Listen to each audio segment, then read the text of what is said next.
یعنی حضرت علی انسان ہی ہے نا، اور تھے بھی زمین پر، اور مدد کو آئے فرشتے۔ جب بندے کو ولایت مل جاتی ہے نا تو پھر مددگار یہ چیزیں بن جاتی ہیں، مگر اللہ کے دوستوں کی نظر ان پہ نہیں ہوتی، کیونکہ اگر کسی کی نظر ہوئی تو اس کا مطلب ہے درجے میں کم ہے۔ اب درجے میں زیادہ کون ہے؟ حضرت ابراہیم علیہ السلام کا واقعہ سنا تھا کہ فرشتے نے پوچھا میں آپ کی مدد کروں، آپ آگ میں گر رہے ہیں، تو آپ نے فرمایا آج نہیں، آج یہ جو اس کے لیے کودا میں، وہ تو میں اس کے لیے تھا نا جو چھلانگ لگائی آگ میں۔ اب عشق کس میں چھلانگ لگا رہا ہے؟ آگ۔ اب جس نے جب بھی عشق کیا اس کو آگ ضرور ملے گی جس میں چھلانگ لگانی پڑے گی، اور آگ میں چھلانگ لگائی، اور پھر جب آگ میں گرے تو کیا ہوا؟ گلزار بن گئی۔ مگر اس سے پہلے اللہ نے کیا آگ کو کہا؟ کیا آگ ابراہیم کے لیے سلامتی والی بات ہے۔ یہ جو سلام تھا نا، آیت کیا ہے قاری صاحب؟ سلام علی ابراہیم۔ اب یہ سلام کیا ہے؟ سلام کیا یہی تھا کہ میرا دوست گرے گا اسے چوٹ نہیں لگنے دیں گے؟ سلام یہ خالی یہ نہیں تھا، اس کا مطلب یہ بھی ہے، مگر اس کا حقیقی مطلب کیا ہے کہ میرے دوست ابراہیم، میں مفہوم بتا رہا ہوں کہ یہ جو تو آگ میں کودا میری محبت میں، میرے عشق میں، اب یہاں پر تمہیں میں ایک خلت عطا کروں جو نبوت والی ہوگی، جو ولایت والی ہوگی، یعنی نبوت کا باطن ولایت ہی ہوا نا، نبوت کا ظاہر شریعت ہوتا ہے اور نبوت کا باطن ولایت ہوتا ہے۔ تو مولا کائنات کیا ہے؟ یعنی ولایت آپ ہی عطا فرماتے ہیں نا، تو میرے نبی کا جو باطن ہے، جو نبی پاک صلی اللہ علیہ وسلم کی جو جتنی بھی ایڈمن ہے، نبی پاک صلی اللہ علیہ وآلہ وسلم کا جتنا بھی تکوینی نظام ہے، نبی پاک کی جتنی وہ سیکٹریٹ ہے، اس کے سارے کی اتھارٹی جو فل ہے وہ مولا کائنات کے پاس ہے۔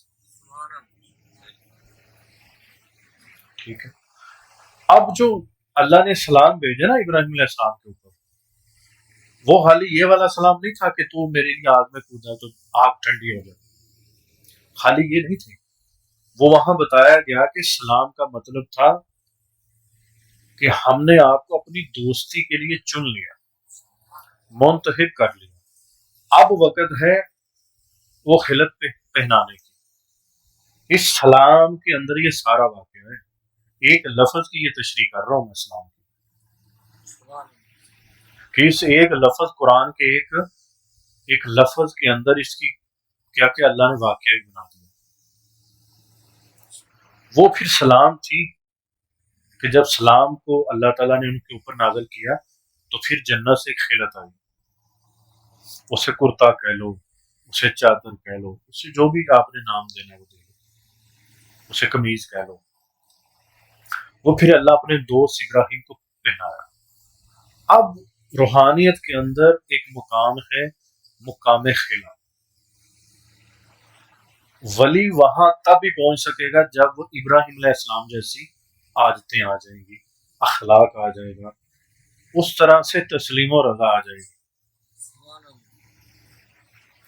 آپ اس مقام پہ تب پہنچ سکو گے۔ آپ سے مراد جتنے بھی اس راستے میں اللہ کے لیے سفر کریں گے، اللہ کے دوست، تو تب بندہ وہاں پہنچتا ہے۔ تو بات ہے سوچنے والی کہ انہوں نے تو نہیں کہا اللہ میں کودوں گا تب جو ہے میرا مسئلہ حل ہوگا، یہ والا میرا فلاں والا مسئلہ حل ہوگا، نہیں۔ اور اچھا مزے کی بات یہ ہے پھر ایک بات ہے کہ جب کسی ولی کو بھی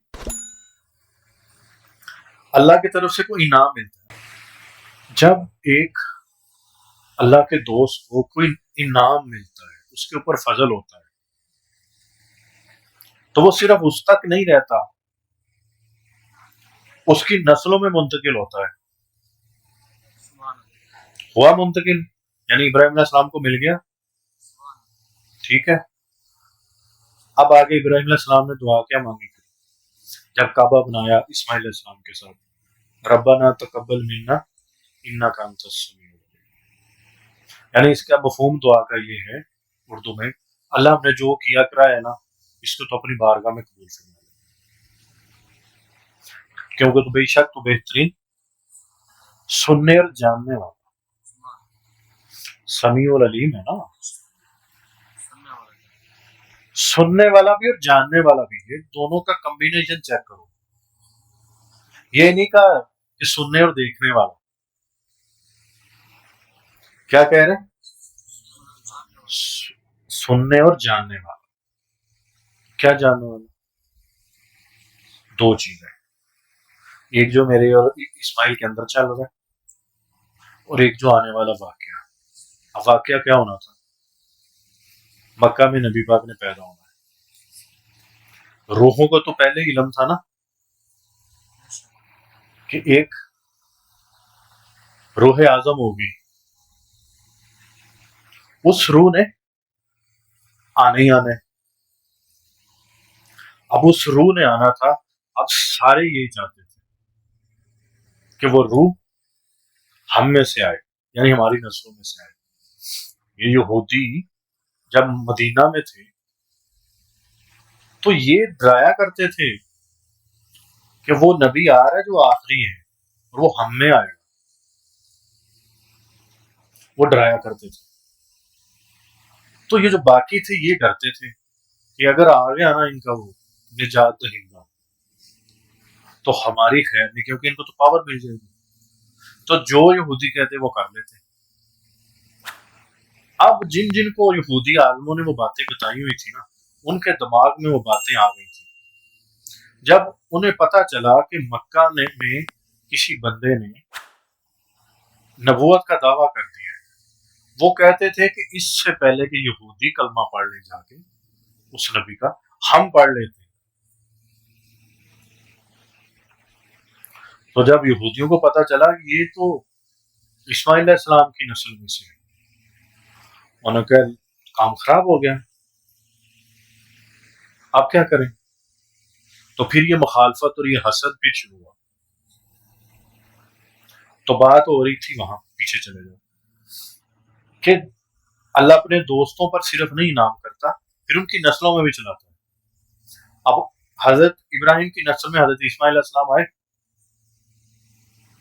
حضرت اسماعیل علیہ السلام کی نسل میں سے کتنے نبی ہوئے؟ صرف ایک۔ اور دوسری طرف حضرت اسحاق تھے آگے ان کے، تو دیکھو بنی اسرائیل ساری چلی وہاں سے، مگر محبوب کس میں آ رہا ہے؟ اسماعیل علیہ السلام سے۔ اسماعیل علیہ السلام کو قربانی دینی پڑی اس سے پہلے، یعنی مقام تسلیم پہ آنا پڑا۔ مقام تسلیم کیا تھی؟ چھری کے نیچے، یعنی چھری کیا، چھری کون سا مقام ہے؟ آزمائش۔ ظاہر میں نہ دیکھو نا، چھری کیا ہے؟ چھری تکلیف ہے نا، اور جان سے جانا ہے۔ تو پھر جب تمہیں کوئی منصب ملے، تمہیں دوستی ملے، دوستی کی خیلت ملے، کو ولایت ملے، تو چھری کے نیچے ہی ہے، یعنی آزمائش کے اندر ہے۔ آزمائش میں تو ویسے بھی ہم کوئی کس چکر میں ہے، کوئی کس چکر میں ہے، کوئی کس جگہ پھنسا ہوا ہے، کوئی کس جگہ پھنسا ہوا ہے۔ تو پھر عقل مندی سے ہم کام کیوں نہیں لیتے؟ اگر چلنا ہی ہے تو کیوں نہ اس کا بن کے چلا جائے۔ حضرت واصف علی واصف صاحب رحمۃ اللہ علیہ، آپ نے فرمایا سب سے آسان درویشی، سب سے آسان فقیری اللہ کے فیصلوں کو مان لینا ہے، اللہ کے فیصلوں کو مان لینا ہے، یعنی جیسے چلنا چلنے دو، آپ مشورے نہ دو۔ جب بندہ کسی مقام و مرتبے پہ جاتا ہے تو بولا جاتا ہے کہ وہاں دعا مانگنی ہے، وہاں دعا نہیں مانگنی، فلاں جگہ دعا مانگو، فلاں جگہ دعا نہ مانگو، یعنی مشیت الہی۔ ایسا نہ ہو کہ اپنی مرضی سے تو دعا مانگنے لگ جائے۔ اب واصف علی واسف صاحب نے ایک واقعہ سنایا۔ واقعہ تھا کہ ایک بندہ آیا تو کہنے لگا جی آپ دعا فرمائیں کہ اللہ مجھے بیٹا دے، تو آپ نے فرمایا یہ دعا نہیں مانگنی۔ آپ نے فرمایا صاحب اولاد ہو جاؤں گا میں، اس میں ایسی کون سی بات ہے؟ آپ نے فرمایا یہ جو تکلیف ہے نا جو تو ابھی برداشت کر رہے ہیں یہ چھوٹی ہے، جب وہ ہو جائے گا پھر ایک تمہیں بڑی تکلیف آئے گی۔ تو آپ نے وہ کہنے لگا جی آپ کرتے ہیں دعا، تو آپ نے فرمایا میں دعا نہیں کروں۔ تھوڑے عرصے بعد وہ بندہ آیا کہنے لگا سرکار میں حج عمرے پہ جا رہا ہوں تو آپ دعا فرمائیں۔ تو آپ نے فرمایا دعا یہی ہے کہ تو وہاں جا کے یہ نہ کہنا کہ اللہ بیٹا دے۔ اب جو واپس آیا تو تھوڑے عرصے بعد اللہ نے بیٹا دے دیا، کیونکہ دعا مانگی تھی وہاں پر۔ بیٹا پیدا ہوا، بیٹے کو پالا پوسا بڑا ہو گیا، اچانک بیٹے کی موت ہو گئی۔ بندے نے قربانی کا جانور رکھا ہوا ہو نا، چند دنوں کے اندر اس سے محبت ہو جاتی ہے۔ بچے تو قربان بھی نہیں کرنا دیتے اسے، اور ایک بچہ ہو جس کو اپنے 8-10 سال پالا پوسا ہو، ادھر ہوگی سائڈ پر انہیں کہہ رہا پیچھے، تو اس سے کیسی محبت ہوگی؟ تو اس کی ڈیتھ ہوگی، مر گیا۔ اب وہ روتا ہے، اب رونا اس کا ایسا کہ پہلا تو تھا ہی کچھ نہیں۔ تو آپ فرما رہے ہیں ساتھ ساتھ میں نے کہا تھا نا نہ مانگو، میں نے تم سے کہا تھا نہ مانگو، میں نے تم سے کہا تھا نہ مانگو، میں نے تم سے کہا تھا نہ مانگو۔ تو جو بعض اوقات چیز نہیں مل رہی ہوتی یا تھوڑی لیٹ ہو رہی ہوتی ہے تو اس میں حکمت ہے، اس حکمت کا ہی تو علم دیتا ہے اللہ اپنے دوستوں کو کہ کس وقت کیا مانگنا ہے کیا نہیں مانگنا۔ یہ نہ ہو کہ میں دنیا کا نظام ایسے چلانا چاہ رہا ہوں اور تم ایسا بولنا شروع کر دو، کیونکہ وہ دوست ہوتا ہے کر دیتا ہے مگر کچھ معاملات نہیں ٹھیک ہوتے تھے۔ تو یہ ہوتا ہے کہ جب آپ خانقاہ پہ جاؤ یا کسی اللہ والے کے پاس جاؤ تو آپ کے اندر کیا ہو؟ آپ کے اندر یہی ہونا چاہیے، آپ کے اندر صرف اللہ ہو کہ میں اللہ کے لیے جا رہا ہوں، اللہ کے رسول کے لیے جا رہا ہوں، بس اللہ مجھے مل گئے۔ دیکھو فرق ہے کہ اللہ میں تجھے پاؤں یا تم مجھے مل جاؤ،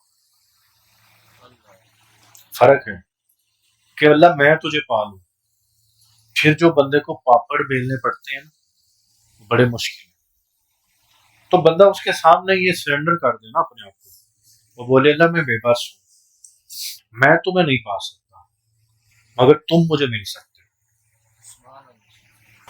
اللہ برکت اور عافیت کے ساتھ مل جائے۔ اللہ نہ درجوں کا پتہ، نہ مقامات کا پتہ، نہ یہ پتہ ہے کہ کیا مانگنے سے تیرا قرب زیادہ ملے گا، اللہ کچھ نہیں پتا۔ مگر اللہ موسیٰ علیہ السلام کی امت میں ایک واقعہ ہوا تھا کہ وہ بیٹا اپنی ماں کی خدمت ایسی کرتا تھا، ماں کہتی تھی جا بیٹا تجھے آخرت میں نہ موسیٰ کا ساتھ ملے گا، آخرت میں تمہیں موسیٰ علیہ السلام کا ساتھ ملے گا۔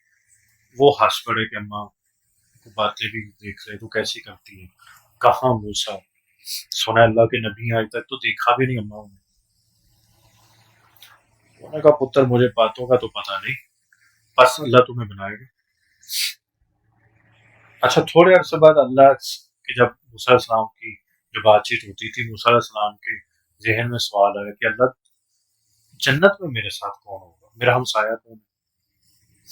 اللہ نے فرمایا یہ تو ترتیب تو پہلے دی ہوئی ہے.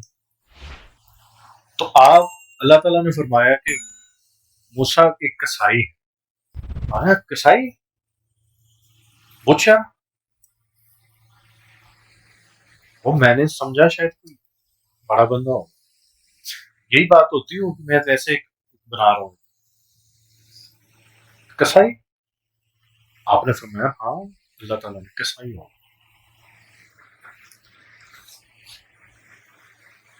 آپ نے فرمایا اللہ میں نے دیکھنا ہے کسائی. اللہ تعالیٰ نے ایڈریس سارا سمجھا دیا تھا, پتا سارا فیکس لوکیشن. طاہر نبی تھے, ان کی تو ایک الگ سی ایک ٹرانسمیشن ہے.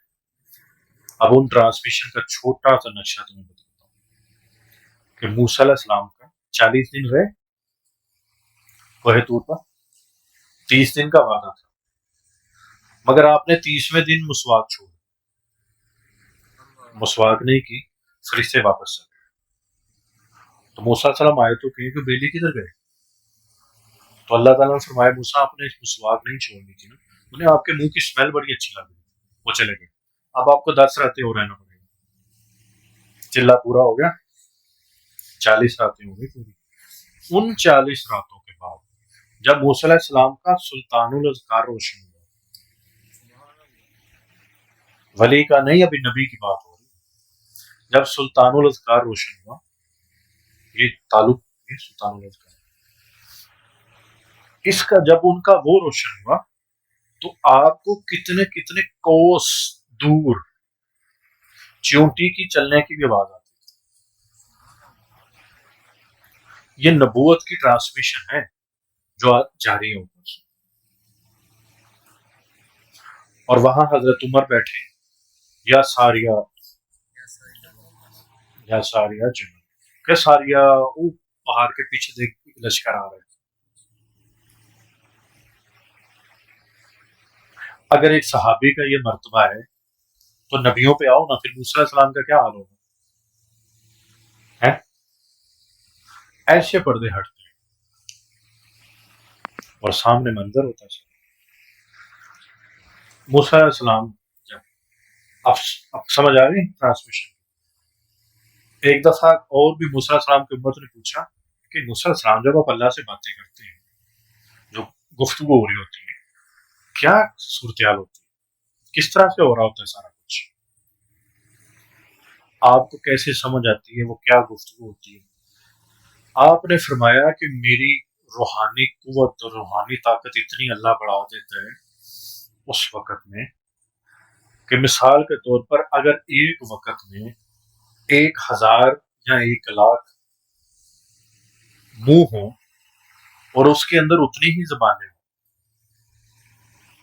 اور بیک وقت وہ بول رہا ہو, وہ سارے چہرے منہ بول رہے ہوں, مجھے ان کی ایک ایک کی الگ الگ سمجھ آ رہی ہوتی ہے, آواز آ رہی ہوتی ہے.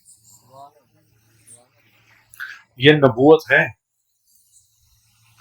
اور خاتم الانبیاء کیسے ہوں گے صلی اللہ علیہ وسلم, کیسے ہوں گے؟